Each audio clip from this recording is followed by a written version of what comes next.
Hi guys, it's Graham again and welcome back to my channel.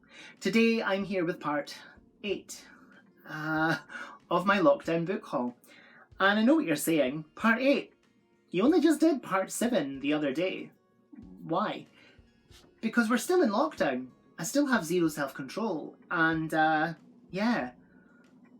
Books are my jazz. My jazz? Books are my jazz. Yeah, I'll go with that. So I have, how many books do I even have to show? 1, 2, 3, 4, 5, 6, 7 books. 7 books. Yes, because Graham has zero self-control and can't be stopped.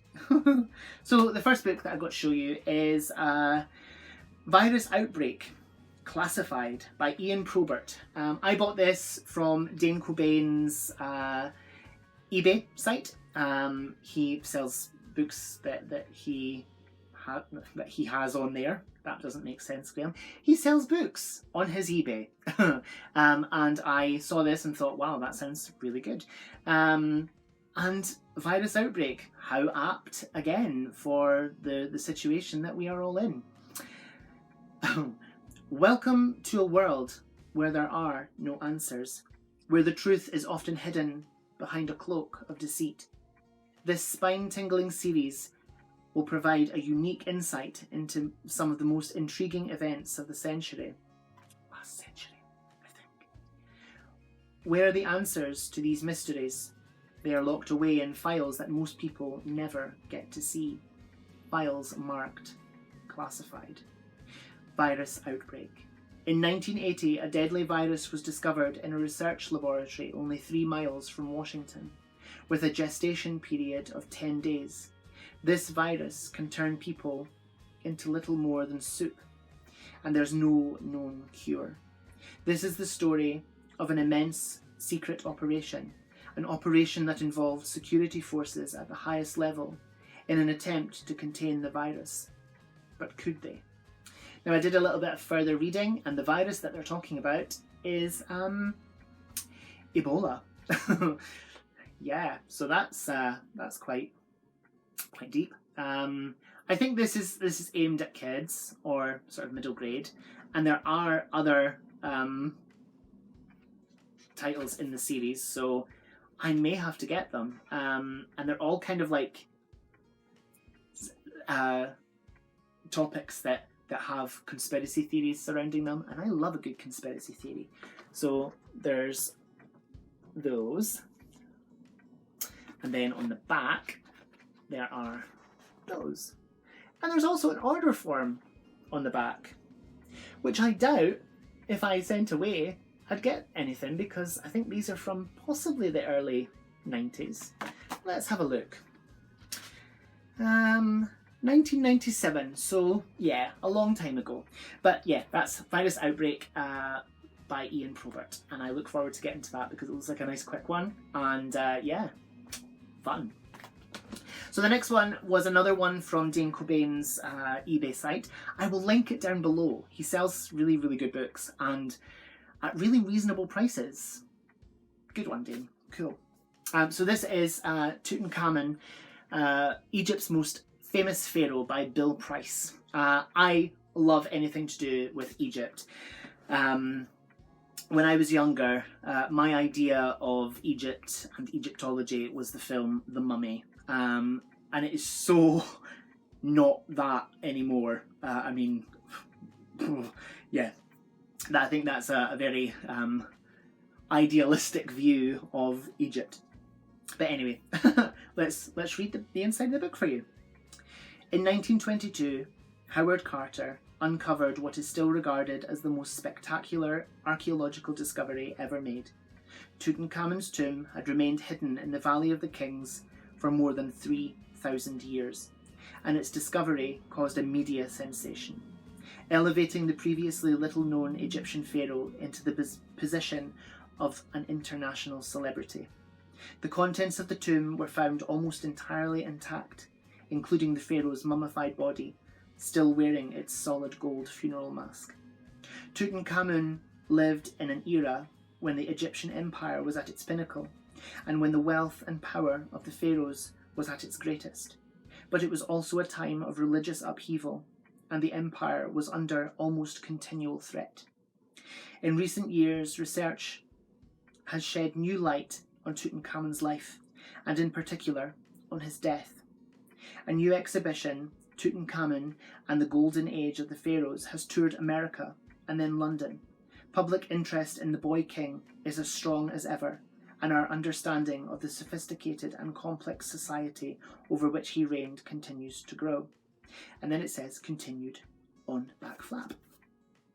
This book examines what is actually known about Tutankhamen and attempts to place him in the context of this extraordinary period of Egyptian history by incorporating the latest findings with what is already known. An overall picture emerges of the current state of knowledge of the most famous of all the pharaohs. Bill Price, who grew up on a farm in Hertfordshire, not far from Hay-on-Wye, worked in the book trade in Hay and London for almost 20 years and is now a freelance writer. He has a particular interest in archaeology and ancient history. This is his second book. When I was younger, like I say, my idea of Egypt and archaeology and Egyptology was the film The Mummy. And when I was younger, I also wanted to be an Egyptologist, because it's just that sort of that romantic kind of 1920s sailing down the Nile in a paddle steamer. Also, Agatha Christie and Death on the Nile. I'm an Agatha Christie fan and I can't even get it right. Death on the Nile. Oh my goodness. That whole idea of just this intrigue and this mystery and just all the wealth and riches and how they mummified their dead and the significant religious meanings behind that. I just find it so intriguing, and I really look forward to getting to this. So again, Dane, thank you very much. Now, the next book is a movie novelisation. I love these films. My husband and I watched them recently, and they are such a fun romp. That's the only word I can muster for that. They're a romp. And yeah, Happy Death Day and Happy Death Day to You by Aaron Hartzler. These are the novelizations of the movies, obviously the same as the title of the book. And it's basically a girl wakes up, someone's clearly making a noise in the garden. I think hubby's cutting the grass, the dogs are barking. I hope you heard that. I hope I'm not just sounding like I'm hearing things in my head. Yeah, so Happy Death Day and Happy Death Day to You by Aaron Hartzler. The girl wakes up in the morning, and then by the end of the day, she gets murdered. And then when she dies, she wakes up again. And it's the same day.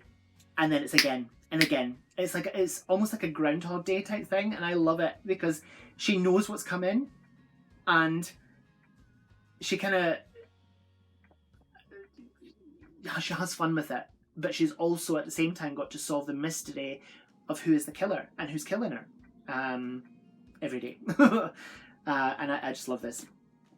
In Happy Death Day, Teresa, or Tree, Gelbman's birthday is the worst day of her life. Starting when she wakes up in a stranger's bed, it's also the last day of her life, ending when she's killed by a psychotic killer with a knife. She's dead. And then she wakes up in a stranger's bed. It's September 18th, and she has to live it all over again, until she's hunted down and wakes up again and again. It's a Groundhog Day situation, only with murder, guns, and mean girls. And Tree's only shot at living to see the next day is to relive the day of her murder over and over, until she discovers her killer's identity. In Happy Death Day to You, Tree Gelbman thought she'd finally live to see a brand new day. But when she wakes up on her same birthday and an all-new psychopath in a mask is out to kill her and her friends, she's going to find out that all the rules have changed. Death makes a killer comeback. I love novelizations of movies because a movie novelization 9 times out of 10 is based on the first draft of a script. So there are things in the novel that aren't necessarily in the final film. So you get a slightly different take on some things. And also movie novelizations, years down the line, this may be worth a lot of money. There's a novelization of a movie that I have coveted for years, and it's the Halloween, the novelization for the 1978 film Halloween, and I forget who the author is. It's Richard someone. If I remember, I will pop it at the bottom of the screen, like a flash. You can't get that novel anywhere for less than £200, and to me that's just crazy. So movie novelizations, I'm always up for them because you never know, it might be a cult classic in years to come, and they might be worth lots of pennies. So yeah, I'm excited to get to these. These sound so fun. So the next one, well, the next three, I'm going to blame solely on Simon Savage over at Savage Reads, because he read these, hauled these, and discussed these on his channel, and I'm like a magpie. I can't see anything without wanting it. So yeah, I bought them. The first one is Surge by J. Bernard. This is a collection of poetry, and it sounds incredible. I'm not sure I can read that. That's a weird colour on a weird colour. Okay, so I'll read the next bit. Shortlisted for the Felix Dennis Prize for the Best First Collection 2019. J. Bernard's poems sing with outrage and indignation, with fury and passion. They tell the story of two terrible fires of our times, and shockingly show how the past holds up an uncomfortable mirror to the present. They have brio, they have brilliance, they are breathtakingly brave and astonishingly accomplished debut. And that's by Jackie Kay that said that. And they were shortlisted for the T.S. Eliot Prize 2019. And they are the winner, the book is the winner of the Ted Hughes Award for New Work in Poetry. So I look forward to getting to that. Yeah, there we go. And the next one is Citizen, an American lyric by Claudia Rankine. Simon, again, has read this. He said it was amazing. So, like the magpie that I am, I couldn't not.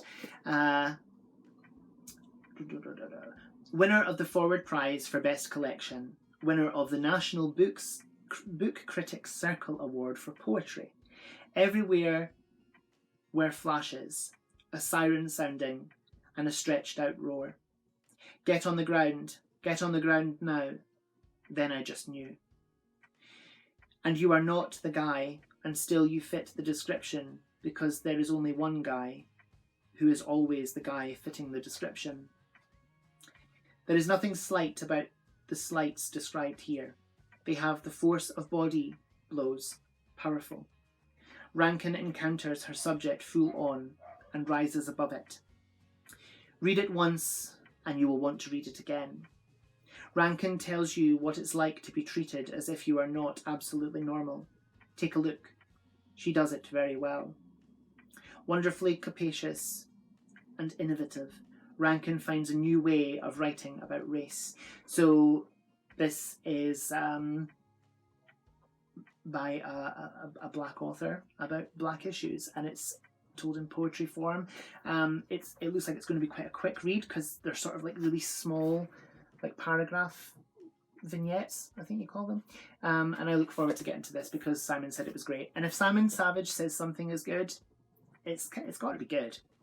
The next one is Don't Let Me Be Lonely, an American lyric by Claudia Rankine. In Don't Let Me Be Lonely, award-winning poet Claudia Rankine explores an America ever more unable to process its own toxins, from medicated depression to racial tension, suspicion and fear. Written in the years after 9/11, this is an unflinching and deeply felt meditation on life and death, in a nation in flux. Rankine brilliantly pushes poetry's forms one is left with a mix of emotions that linger and wend themselves into the subconscious. An unforgettable book, mesmerising, terrifying. A masterwork in every sense. I don't know of a book of poems that so unabashedly, startlingly, successfully partakes of this contemporary combination of turbulence and torpor. Consuming. It sounds incredible. And again, it's told in these sort of short vignette type things, and I cannot wait to get to that. The final book in this haul is a book that I didn't know existed, by one of my favourite authors of all time. Until I was scrolling. This is from eBay. There's no way that this will be still in bookshops. This was published way back in 1981, so I don't feel guilty for not having bought this from a bookshop. It's the Agatha Christie Hour, and it's now, well, it says now a major television series, but that was like in the late 70s, early 80s.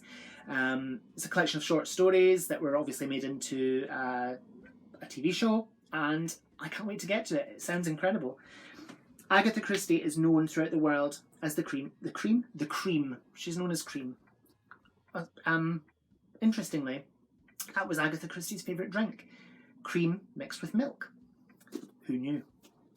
Agatha Christie is known throughout the world as the Queen of Crime. Her 76 detective novels and books of stories have been translated into every major language, and her sales are calculated in tens of millions. She began writing at the end of the First World War, when she created Hercule Poirot, the little Belgian detective with the egg-shaped head and the passion for order. The most popular sleuth in fiction since Sherlock Holmes, Poirot. Fluffy Miss Marple and her other detectives have appeared in the films, radio programmes and stage plays based on her books. A new collection drawn from the great range of short stories by that queen of storytelling, Agatha Christie. Agatha Christie's short stories are often surprising to her readers. They range far wider than just whodunits. Stories include light comedy and occult thrillers, love stories, mystery and suspense. This collection has been selected for a major television series, The Agatha Christie Hour, and includes one story never published before in the UK and Commonwealth. I've still got the receipt inside. Yep, that's just how I roll. So the contents of this are The Fourth Man, The Case of the Discontented Soldier, The Red Signal, The Girl on the Train, Magnolia Blossom, Jane in Search of a Job, In a Glass Darkly, The Case of the Middle-Aged Wife, The Mystery of the Blue Jar, The Manhood of Edward Robinson. I didn't know this existed. I didn't know this was a thing. I may have to hunt down the TV series from somewhere, because Agatha Christie adaptations are always something that I want to see and to know about. So yeah, that's The Agatha Christie Hour by Agatha Christie. Now a major television series 40 years ago. So that's the end of part 8 of my lockdown book haul. I hope you've enjoyed it. I hope that I haven't bored you. I do tend to talk on and on and on and on. So I will stop. Thank you so much for watching. Whatever you're doing, I hope you have so much fun doing it. Whatever you're reading, I hope you love it. Stay fabulous, be amazing, be yourself, stay safe, and I'll see you again soon for another video. Bye bye.